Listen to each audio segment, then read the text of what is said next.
मां श्रीमती का मंदिर उत्तर प्रदेश के मथुरा जिले में स्थित है, जिसे श्रद्धालु बड़ी आस्था और भक्ति के साथ पूजते हैं। यह मंदिर अपने ऐतिहासिक और आध्यात्मिक महत्व के लिए प्रसिद्ध है। इस मंदिर की कथा त्रेता युग से जुड़ी मानी जाती है। कहा जाता है कि भगवान श्री कृष्ण के काल में मथुरा में एक साध्वी महिला रहती थी, जिनका नाम श्रीमती था। वह भगवान श्री कृष्ण की परम भक्त थीं और अपनी भक्ति और साधना के कारण उन्हें दिव्य शक्तियां प्राप्त थीं।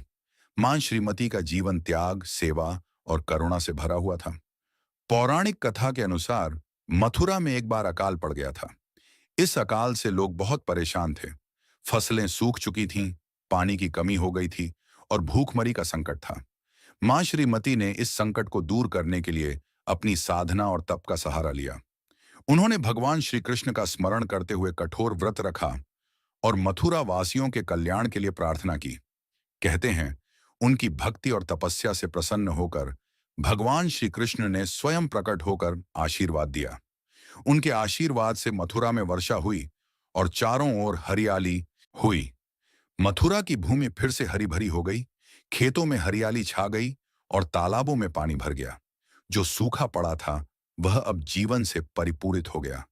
लोगों के चेहरों पर हंसी लौट आई और वे भगवान श्री कृष्ण का आभार व्यक्त करते हुए उनकी भक्ति में और अधिक समर्पित हो गए।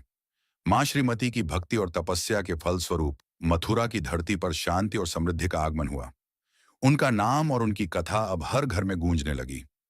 मथुरा के लोग उनकी पूजा में और भी श्रद्धा से जुट गए और मंदिर में दर्शन करने आने वालों की संख्या लगातार बढ़ने लगी।